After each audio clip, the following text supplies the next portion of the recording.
বাংলাদেশে সবচাইতে বড় দুর্বলতা আমরা, অথচ আমরা তো সংখ্যা লঘু না, সংখ্যা গরিষ্ঠ। তো সংখ্যা গরিষ্ঠ হওয়ার পরও আমাদের বাস্তবতা, স্বাধীনতার 53 বছর পর এসেও কাদিয়ানীদেরকে অমুসলিম ঘোষণা করাতে পারলাম না। নবীর পরে নবী নাই, সংসদে আইন চাই, এই একটা আইনকে পর্যন্ত বাস্তবায়ন করাতে পারলাম না। স্বাধীনতার 53 বছর পর এসেও আজ পর্যন্ত বেশ্যাখানাগুলোকে, পতিতালয়গুলোকে বন্ধ করতে পারলাম না। কত সরকার এলো আর গেল, কেউ পারলো না বেশ্যাখানার দুয়ারে তালা লাগাতে। কি জানি মধু আছে এর ভেতরে, কেউ রাজি না কোনোভাবে এগুলোর দরজায় তালা লাগাতে। অথচ এরাই বড় বড় গলায় লেকচার দেবে সকল ক্ষমতার মালিক নাকি জনগণ। তো জনগণের মত নিয়েছিল জীবনে? জনগণ কবেই পতিতালয় চেয়েছে, কবে?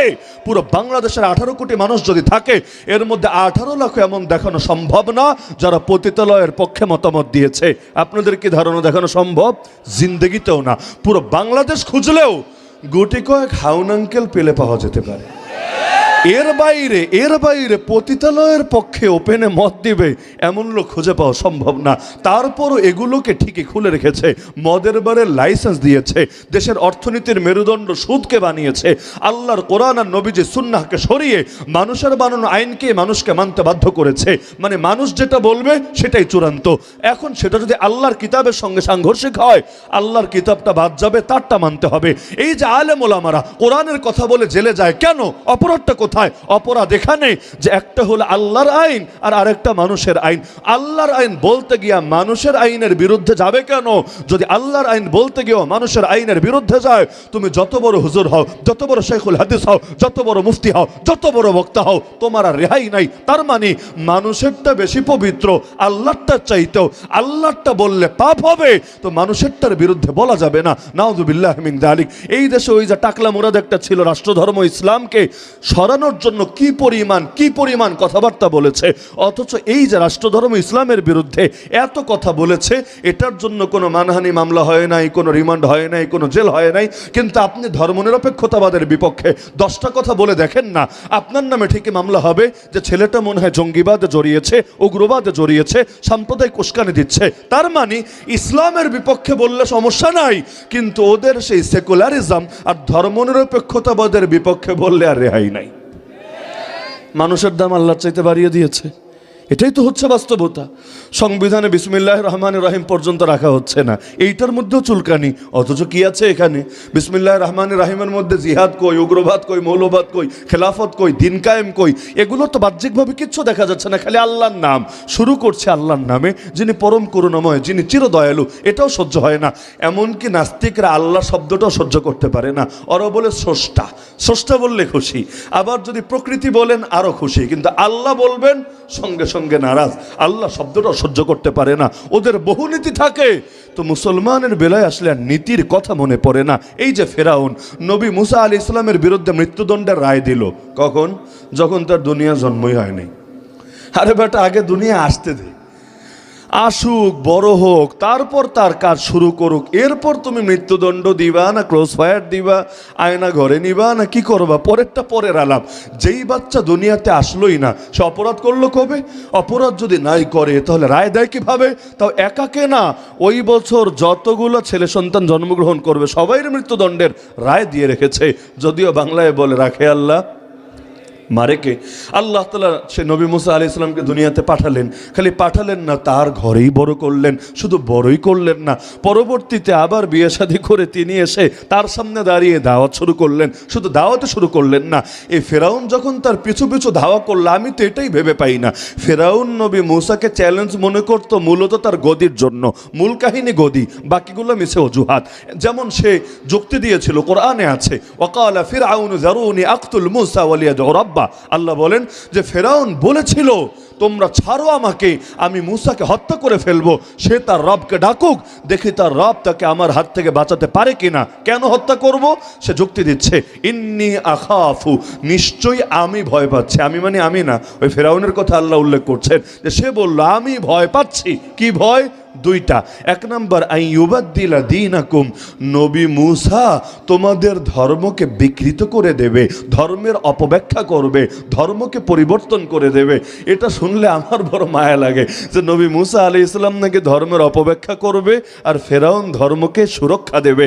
ফেরাউন, মাননীয় মহামান্য ফেরাউন মহোদয়, তিনি ধর্ম নিয়ে এত বড় পেরেশান, নবী মূসার হাত থেকে ধর্মকে বাঁচাতে হবে, না হলে নবী মূসা আলাইহিস সালাম ধর্মের অপব্যাখ্যা দিয়ে ছেলেদেরকে উগ্রবাদী বানিয়ে দিবে, সাম্প্রদায়িক বানিয়ে দিবে, টেররিস্ট বানিয়ে দিবে। আর দুই নম্বর যুক্তি কি ফেরাউনের, আইয়ুযহিরা ফিল আরদিল ফাসাদ, অথবা আমি ভয় পাচ্ছি নবী মূসা পৃথিবীতে জঙ্গিবাদ ছড়াবে। এই ফাসাদ মানে সন্ত্রাস, ফাসাদ মানে নৈরাজ্য, ফাসাদ মানে বিশৃঙ্খলা, ফাসাদ মানে জঙ্গিবাদ, টেররিজম। সে ভয় পাচ্ছে, ফেরাউন ভয় পাচ্ছে নবী মূসা নাকি পৃথিবীতে জঙ্গিবাদ ছড়াবে, আর মাননীয় ফেরাউন মহোদয় ওয়ার এগেইনস্ট টেরর, সন্ত্রাসের বিরুদ্ধে যুদ্ধ পরিচালনা করবে, জঙ্গিবাদকে দমন করবে।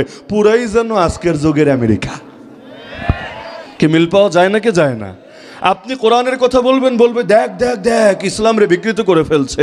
আহা, তাহলে ইসলাম বিকৃত করছে হুজুররা, তাহলে সহি ইসলাম কোনটা?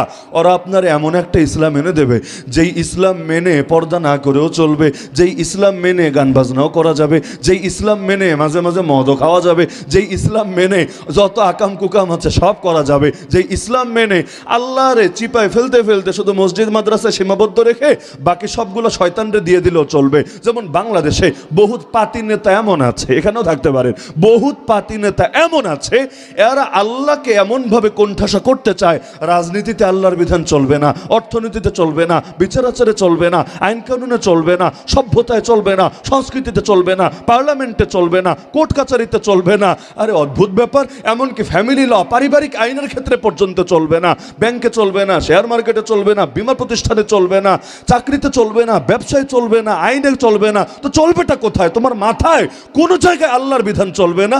আল্লাহর বিধান চলবে কই? মসজিদে, মাদ্রাসায়, মাহফিলে, খানকায়। তাও আবার কিন্তু আছে। কিন্তু কি? মাহফিলও যা মনে চাই বলতে পারবেন না, আল্লাহ বললেই মুখ দিয়ে উচ্চারণ করা যাবে না, আগে শুনে নিতে হবে আল্লাহর এই কথাটা বললে আল্লাহর দুশমন খুশি কিনা। যদি আল্লাহর দুশমন খুশি হয় তাহলে বলা যাবে, আর যদি আল্লাহর দুশমনের কলিজায় লাগে, মন ভাঙা আর মসজিদ ভাঙা সমান, সুতরাং কারো মন ভাঙা যাবে না, সবার মন ঠিক রেখে রেখে কথা বলতে হবে। আল্লাহ রসুল সাল্লাল্লাহু আলাইহি ওয়াসাল্লাম যখন মক্কা থেকে হিজরত করেন, মুসলমানের সংখ্যা ছিল একেবারেই কম।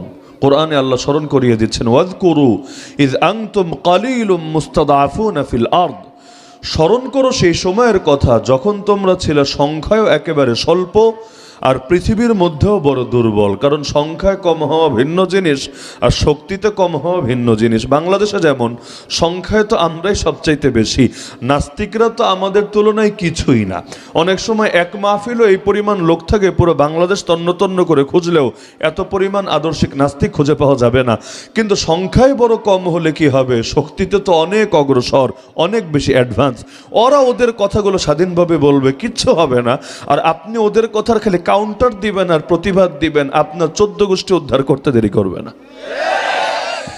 এতকাল পর্যন্ত দেখেন না, মানুষ আন্দোলন করলো, সংগ্রাম করলো, এক একটা আন্দোলনকে এক এক ট্যাগ লাগিয়ে দমিয়ে দিল। এমনকি প্রথম আলো ডেইলি স্টার শুধুমাত্র জঙ্গি ট্যাগ লাগিয়ে এই দেশের কত শত মুসলমানকে মাজলুম করার পথ খুলে দিয়েছিল, এবং এদেরকে এই যে জুলুম করেছে, জুলুমকে বৈধতা দেওয়ার চেষ্টা করেছিল, এগুলোর কোনো হিসাব আছে? নিয়ম তো হলো কে অপরাধী আর কে অপরাধী না এটা নির্ধারণ করবে আদালত। আদালত যদি রায় দেয় তাহলে সাব্যস্ত হবে সে অপরাধী। এর আগে পুলিশ যখন গ্রেফতার করে নিয়ে যায় তাকে অপরাধী বলেন, অভিযুক্ত বলে। তার বিরুদ্ধে অভিযোগ এসেছে, অভিযোগের ভিত্তিতে আইন শৃঙ্খলা বাহিনী নিয়ে গেল, নেওয়ারও 24 ঘন্টার মধ্যে তাকে হাজির করতে হয় কোর্টে, ম্যাজিস্ট্রেটের সামনে। ম্যাজিস্ট্রেট ফয়সালা দেবে তাকে কি ছেড়ে দেবে না রিমান্ডে নেবে। পুলিশও পারবে না নিজের থেকে রিমান্ডে নিতে। তখন যদি সাংবাদিক রিপোর্টও করে, তাকে সর্বোচ্চ এটা লিখতে হবে যে অমুক ব্যক্তিকে এই অভিযোগে গ্রেফতার করা হয়েছে, সে অভিযুক্ত। কিন্তু বাংলাদেশের সাংবাদিকরা তো বিচারকেরও বড় বিচারক হয়ে গিয়েছে। কোর্ট থেকে বিচার করা লাগবে না, ফয়সালা দেওয়া লাগবে না, গ্রেফতার হতে দেরি। এক নম্বর ফাইজলামি করে পুলিশে, দেখবেন বুকের মধ্যে একটা প্লে কার্ড লাগিয়ে দিয়েছে, বড় একটা সাইনবোর্ড লাগিয়ে দিয়েছে, কারো লেখা জঙ্গি, কারো লেখা এটা, কারো লেখা সেটা। মানে প্রথম ট্যাগটা তার এখান থেকে শুরু হয়েছে। 2 নম্বরে মিডিয়া ট্রায়াল শুরু করে দিয়েছে। এখানে অভিযুক্ত ব্যক্তির কোনো বক্তব্য নাই, যাকে গ্রেফতার করা হয়েছে তার কথা বলার কোনো সুযোগ নাই। পুলিশই বলবে সে এটা স্বীকার করেছে, পুলিশই বলবে সে ওটা স্বীকার করেছে, অথচ আল্লাহর বান্দা হয়তো জানেই না তার নামে কি চালানো হয়েছে। আর 3 নম্বর কাজটা সাংবাদিকরাই করে দেবে। তারা এই পরিমাণে এটার জন্য একটা ন্যারেটিভ প্রতিষ্ঠা করার চেষ্টা করবে, আরে বিচারক বাধ্য হবে এটার পক্ষে রায় দিতে। যদি না করে ওই বিচারকের 14 গোষ্ঠী উদ্ধার করে ছাড়বে, কোন যুগে বিএনপি করতো, কোন যুগে জামাত করতো, কোন যুগে শিবিরের সদস্য ছিল ইত্যাদি, দেখবেন 14 গোষ্ঠীর আমলনামা এনে হাজির করে দিয়েছে। এই যে জালেমরা বিভিন্ন ট্যাগ লাগিয়ে লাগিয়ে হাজার হাজার আলেম ওলামা, হাজার হাজার তাওহীদি জনতার জুলুমের পথ খুলে দিয়েছিল। এই যে আলেমরা গ্রেফতার হয়েছিল এবং তাদের বিরুদ্ধে বিভিন্ন প্রোপাগান্ডা পুরো দেশ জুড়ে ছড়িয়ে গিয়েছিল, এগুলোর পেছনে মিডিয়াগুলোর অবদান নাই? এগুলোর পেছনে আইনশৃঙ্খলা বাহিনীর আইনের পোশাক পরে বেআইনি কাজ করে লোকগুলোর অবদান নাই? হাজারবার আছে। আরে ওরা তো গালি দেয় এই দেশের ইসলামপন্থী জনতাকে উগ্রবাদী বলে, জঙ্গিবাদী বলে। আমি তো চিন্তা করি বাস্তবেই যদি তারা উগ্র হতো, বাস্তবেই যদি তারা জঙ্গি হতো, তাহলে এই জালেমদের নাম নিশানাও বাংলার জমিন থেকে হারিয়ে যেত। এখনো দেখেন না, আন্দোলন করতে গেলে শান্তিপূর্ণ অবস্থান, শান্তিপূর্ণ কর্মসূচি। আরে যারা আপনার জীবনটারে জ্বালিয়ে ছেড়েছে ওদের জন্য শাস্তি না, শান্তি আর শান্তি আর শান্তি। তারপরও গালি দেয় আবার উগ্র, গালি দেয় জঙ্গি। অথচ আল্লাহর কসম করে বলি, আমার এই 2 চোখ বাংলার জমিনে নাস্তিকরা যেই পরিমাণ উগ্রতা ছড়ায়, ওই পরিমাণ উগ্রতা দ্বিতীয় কাউকে ছড়াতে কখনোই দেখে নাই। তো যদি দলগতভাবে কাউর উগ্র বলতে হয়, ওদের কেন সবার আগে বলতে হবে? ধর্মীয় উস্কানির কথা বলে খালি হুজুরদেরকে ধরে ধরে নিয়ে জেলে ভরবে, আর ওরা যা মনে চায় তা বলতে থাকবে। ওদেরকে কিচ্ছু বলা যাবে না, ওদেরকে ধরাও যাবে না, ছোঁয়া যাবে না। এই যে ইসকনের একটা বাংলাদেশের এক লোক আছে, কি যেন চিন্ময় কৃষ্ণ ব্রহ্মচারী, কঠিন নাম, চিন্ময় কৃষ্ণ ব্রহ্মচারী। আজকে মনে হয় গ্রেফতার করেছে, এয়ারপোর্টে গিয়েছিল, পালাবে নাকি করবে আল্লাহ ভালো জানে, গ্রেফতার করে নিয়েছে। আমি দিল থেকে অনেকবার শুকরিয়া আদায় করেছি, আলহামদুলিল্লাহ আলহামদুলিল্লাহ আলহামদুলিল্লাহ। কেন? কারণ এই লোকের বিরুদ্ধে এমন আকাম মনে হয় কম আছে যেটার অভিযোগ নাই। মন্দিরের মধ্যে নিয়ে বাচ্চাদেরকে বলাৎকার করার পর্যাপ্ত অভিযোগও আছে। এগুলোর ভিডিও ভিকটিমরা পর্যন্ত বিভিন্ন সময় সাক্ষাৎকার দিয়েছে। আর কথায় কথায় বাংলাদেশে সব শেষ হয়ে গেল রে, হিন্দুদেরকে ধৈরা মাইরা হালাইলো রে, কাইটা ফালাইলো রে। মানে এক এক সময় এমন আজিব আজিব তামাশা। কয়দিন আগে লালদিঘি ময়দানে পর্যন্ত সমাবেশ করে পুরো ইন্ডিয়ার দেখাতে চেয়েছে, দেখ দেখ বাংলাদেশের হিন্দুদের থাকার জায়গা নাই, আর এদের সব পুরায় শেষ করে দিল। এই যে সবাই একত্রিত হয়েছি, আমরা জাস্টিস চাই, আমরা ন্যায় বিচার চাই, আমরা এই চাই, আমরা সেই চাই। বহুত খেলা খেলেছে, এই দেশের মুসলমানদের ইজ্জতকে সারা দুনিয়ার সামনে কলঙ্কিত করেছে। দরকার তো ছিল বহুত আগেই এদেরকে জিজ্ঞাসাবাদের আওতায় আনা, কারণ খালি হুজুররা কথা বললেই তাদেরকে ধরবা, খালি হুজুররা আন্দোলন করলেই তাদেরকে নিয়ে রিমান্ডে ভরবা, এটা তো হওয়া উচিত না। কেউ পাবে আর কেউ পাবে না, তা হবে না, তা হবে না। পেলে সবাই পাবে, না পেলে কেউ পাবে না, কাউকে পেতে দেওয়া হবে না। তো গ্রেফতার করেছে, ভালো কথা। আমি মনে করি এই সরকারের অনেকগুলো সফলতা থাকলে এর মধ্যে এটা একটা সফলতা যে তাকে গ্রেফতার করেছে। কিন্তু রাত এখনো পার হয় নাই, 5টা ঘন্টাও হয় নাই, ইতিমধ্যে বেচারাদের দলের লোকেরা ঠিকই আন্দোলনে নেমে গিয়েছে। আমাদের 1,500-2,000 আলেম 2-3 বছর জেলখানায় থাকলেও পাবলিক কয়বার রাস্তায় নামে?